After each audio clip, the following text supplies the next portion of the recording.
Think about the last time you saw a viral post about quiet quitting or, someone sharing a horror story about a toxic workplace. Oh yeah, they are everywhere right now. Right. If you scroll through LinkedIn or really any career feed today, you are just instantly bombarded with these think pieces, navigating HR policies, managing burnout, surviving managers who have like absolutely zero boundaries. Right, it feels very modern. Yeah, we talk about burnout like it's this shiny new problem, like we somehow invented the bad day at the office in the 21st century. We definitely did. No, we didn't. Because what if the ultimate survival guide to your modern workplace crisis was actually written 100 years ago in colonial India?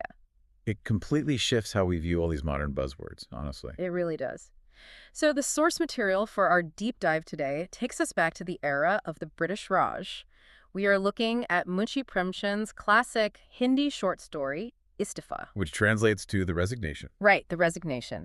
And reading it today, the parallels are almost eerie. Eerie is the perfect word for it. Premchand was diagnosing the psychological toll of corporate burnout decades before we even had the vocabulary to describe it. Okay, let's unpack this, because our mission today isn't to just treat ISTEFA like some dusty piece of historical literature that spark notes for a college exam. Right. No, it's way more alive than that. Exactly.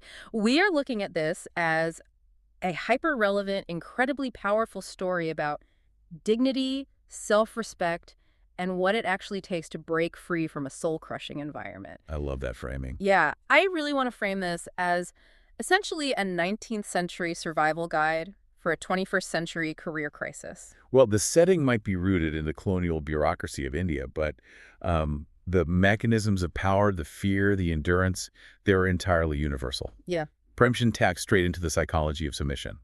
I mean, the technology on the desks might have changed from inkwells to laptops, but the severe emotional cost of a social power imbalance, that hasn't changed at all. Not one bit. Right, and to really grasp the power of a resignation, which, spoiler alert, is the climax of the story. Obviously, given the title. Right. Yep. To understand that, we first have to feel the weight of the trap the main character is stuck in. We move right into the suffocating day-to-day reality of Fateh Chand's life. So Fateh Chand is our protagonist. He's a timid office clerk, and his entire existence is dictated by fear-based leadership. It sounds exhausting. It is. He's micromanaged down to the minute. He's under immense pressure because his salary barely covers his family's survival, and on top of all that, he faces constant, unrelenting disrespect from his superior. The English-style boss. Exactly. The antagonist who symbolizes this whole system of colonial hierarchy and class arrogance. But, I'm struggling with this a bit right out of the gate. If his boss is just so cartoonishly awful to him, why on earth doesn't Fateh Chand just quit on day one? That's the logical question, right? Yeah, wait, is Fateh Chand just weak? Why do people stay silent in bad jobs for so long? It's hard not to look at him and think, dude, just stand up for yourself. Walk out. And that reaction is exactly the trap of looking at a toxic situation from the outside. What do you mean? Well, the deepest insight Premchand offers here isn't just, this manager's bad. It's about how injustice actually survives long term. Right. It survives through the normalization of humiliation. Humiliation in this office isn't some massive explosion on day one. It's a slow drip. Ah, okay. It is a form of violence, but it's completely disguised as standard bureaucratic routine. Oh, wow. So it's basically the boiling frog syndrome, but played out in a corporate cubicle. Exactly that. If you drop a frog in boiling water, it jumps right out. But if you put it in cold water and slowly turn up the heat, it just sits there and cooks. And the temperature in Fateh Chand's office doesn't rise with a giant shouting match. It rises by, 1 degree every time he is asked to stay 10 minutes late, or every time his boss calls him a derogatory name. He's literally being cooked by the mundane. And Premchand illustrates that mundane heat so brilliantly. He doesn't use guns or swords to show the violence of this hierarchy. He uses a misplaced file. A file. A simple file. There's this scene where the boss makes Fateh Chand stand beside his desk for hours over a minor typo in a ledger. Just standing there. Yes, he weaponizes the literal geography of the room to strip the clerk of his dignity. The boss gets the comfortable chair, and Fateh Chand gets to stand trembling until his legs physically ache. That is so demeaning. It is. A desk, a file, a chair. These superordinary objects are transformed into tools of subjugation. And when you're in that room, survival naturally narrows your choices. You tell yourself, I need this paycheck. Right, you rationalize it. I mean, I've been there. I once stayed at a job where my manager would CC the entire department just to point out a minor typo in my email. Ugh, the public shaming. Oh, complete public shaming. And I stayed entirely because the health insurance was decent. You convince yourself it's fine. You tell yourself, well, passive-aggressive Slack messages are just how fast-paced environments work. That justification, that's the survival instinct taking over. Chand doesn't start out broken. He begins as a man who simply endures because he feels he has to provide for his family. Right. He thinks keeping his head down is the noble thing to do.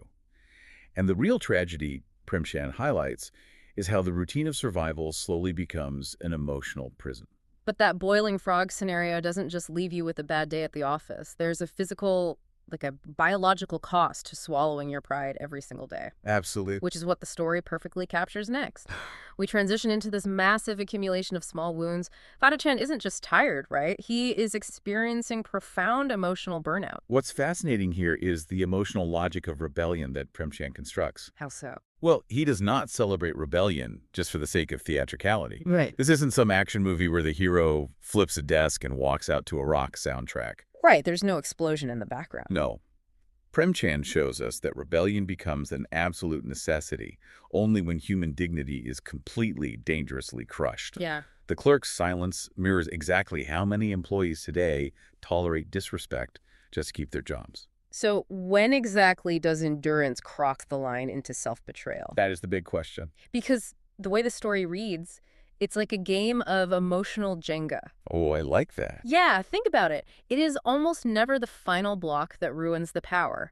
It's the lack of structural integrity caused by the constant daily extraction of a person's self-worth. Yes. Every time Chand swallows an insult, a block is pulled out. Every time he works unpaid overtime while his boss belittles his intelligence, another block is pulled out. And that structural collapse is exactly what he experiences. Yeah. Every patient person has a limit.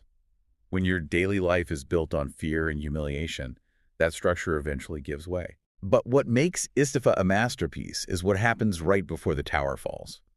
Because Chand doesn't actually realize the full extent of his own degradation while he is sitting at his desk. He's too close to it. Exactly. He's too close to the problem.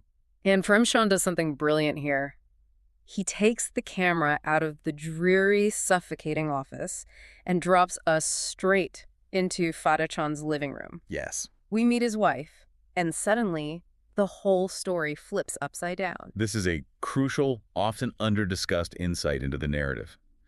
The moral trigger of the story doesn't happen in the boardroom, it happens at home. Right. Chand comes home late, utterly defeated, completely wrapped up in his own shame for being abused at work. He feels pathetic. Yeah. But his wife listens to him, and she completely redefines the concept of shame. Here's where it gets really interesting. She basically tells him, you have this all wrong. The real shame doesn't lie in fighting back or losing your job. Exactly. She says the real shame is in your passive acceptance of this abuse. You are participating in your own degradation. Premchand frequently gives this kind of sharp moral clarity to domestic voices, particularly to women. That makes sense. Because Chand is blinded by the bureaucracy, by the hierarchy, by the immediate fear of losing his salary. He's stuck in the matrix. Right. His wife is removed from that specific bureaucracy, which allows her to see the human cost with absolute clarity. She punctures the illusion that the workplace's rules are the only rules that matter. Wow. This detail proves a recurring theme in Premchand's work. Small, ordinary voices often carry massive moral power. I mean, compare the wife's intervention to a modern-day reality check from a loved one. You know that jarring moment when your partner or your best friend listens to you vent about your terrible boss for the 100th time? I've been there. Yeah, and they just stop you and say, you are being gaslit. Your normal is actually toxic. It's sobering. When you are inside the bubble, you just think, well, it's a demanding industry. Everyone works 80 hours. Right. But the person who loves you looks at you and says, no, this place is destroying who you are. That external perspective is vital, because it reintroduces the concept of human dignity into a situation that Chand had reduced entirely to practical survival. Yeah, she wakes him up. His wife reminds him that he is a human being first, a husband and father second, and a clerk last. And fueled by that moral clarity from his wife, his fear finally transforms into speech. We move from this profound internal realization to external action. The climax of the story. Fatechan goes back. And the climax is deeply moving and visceral. It involves a physical confrontation with the authority figure, the English boss, and the ultimate act of handing in the resignation. Yeah. But we have to look closely at the nature of this act. The title of the story, ISTEFA, sounds incredibly administrative. It's literally just a piece of paper. Right. Yet the act itself is intensely emotionally intimate. It's not just a resignation from a payroll. It's a resignation from a life of silent suffering. The ending is a victory of self-respect. Mm-hmm. It's not just about the physical conflict or the dramatic confrontation, though, that release of tension is super satisfying for the reader. Oh, for sure. But the deeper literary point is that the story shifts the very meaning of shame. The clerk is no longer ashamed of leaving his job. He is ashamed of ever enduring the oppression in the first place. Wow. Refusal, in this context, is shown to be a highly noble act. But, I can hear someone out there thinking, sure, he stood up to the bad guy, he got his payback. Is this just a story about getting revenge on a terrible boss? It's so much more than that. Because quitting in this context isn't just about closing a door in a bad company, is it? To use an analogy, quitting here isn't just moving out of a bad rental apartment. It is forcefully reclaiming the deed to your own house. Yes. It's looking the system in the eye and saying, you don't own my dignity anymore. I do. And the distinction between revenge and reclamation is paramount here. Revenge implies you are still playing by the toxic system's rules, right? You're just trying to score a point against the antagonist. Right, trying to win the game. Exactly. Reclamation means you are rejecting the system entirely. When Fatechan says enough, he is telling the boss and the whole colonial hierarchy that their power over him only existed because he consented to it through his silence. Yeah. By resigning, he withdraws his consent to be humiliated. And the act of reclaiming one's dignity naturally elevates this whole conversation. We move from what seems like a simple career move, just quitting a job, to some truly profound philosophical concepts. Definitely. We zoom out to look at the broader implications of what Premchand was actually doing, because the sources point out there are hidden philosophical and devotional meanings woven right into this story's realism. Yes. Well, ISTEFA is not a religious text. It is deeply rooted in Indian philosophical traditions, and it maps perfectly onto the psychology of office life. How so? Well, let's look at this story through the lens of Dharma, for instance. Okay.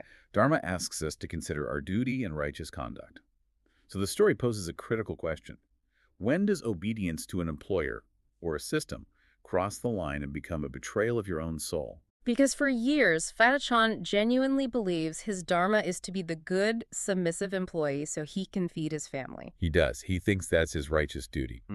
But through his wife's intervention, he realizes that his true dharma is not to be a submissive clerk, but to protect his own moral integrity. Which means sometimes moral action requires you to completely withdraw from a corrupt structure. Exactly. You can't fix it from the inside if the inside is literally designed to crush you. We can't.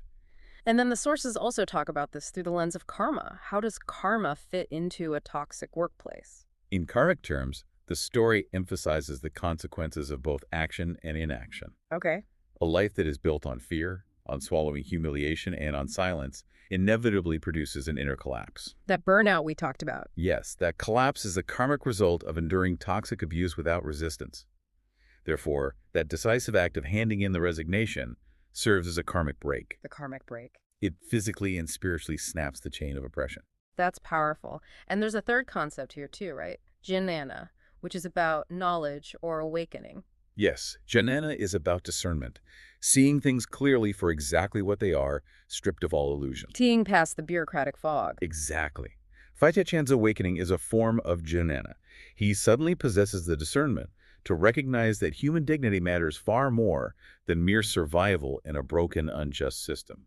Jnana is that terrifying but liberating moment when you look at your boss yelling about a Q3 report or like a minor typo and suddenly realize none of this actually matters. I am a human being. If we connect this to the bigger picture, Premchand is using this incredibly ordinary, mundane office story to expose a much larger social system. Yeah. The act of saying enough transcends the colonial office. It becomes a universal spiritual lesson about refusing to participate in your own degradation. So what does this all mean for someone listening to this, on their commute right now? Well, how would you ground it?